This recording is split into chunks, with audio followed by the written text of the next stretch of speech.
And really that comes down to the fact that we need to take an evidence-based approach to training. And what is an evidence?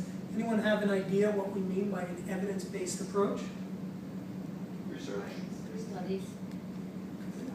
That's generally what we think of, that we just rely on the research. However, it really is only a partial truth. What an evidence-based approach means is that we take research, we look at the current body of research, so all the research out there on a particular topic, and then we meld that with what the client needs and what our experience is. So really it is a melding of the science and the art, because training is a science and an art. The problem is that we have too many artists out there that want to disassociate the science. And you cannot disassociate the underlying science. You might want to have the art if your art is that you're going to have a person doing 3,000 crunches a day to whittle away their spare tire. We know that's not going to work through science. So we need to have a foundation of science behind what we do. Once we do that, then we can apply the art. Because if you give the same client to 10 different, very knowledgeable trainers, you're going to get 10 different routines. And all of them will be well-founded, but they're based on this underlying science, and there will be a common thread to most of them.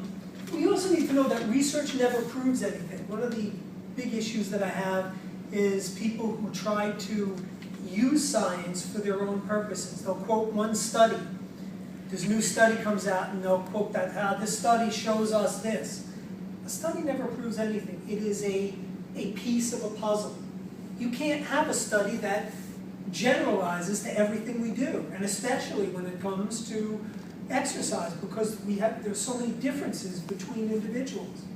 So we need to appreciate that research really is almost endless in terms of fitness, and that we need to take a body of research. We need to look at things like who the subjects were. If your subjects are 90-year-old nursing home patients, they're not going to have as much applicability to a 20-year-old male football player that you're training. But also realize there is no pure scientific method that overrides personal experience. So we take what we know through science, and then you're going to have a feel based upon certain things you do.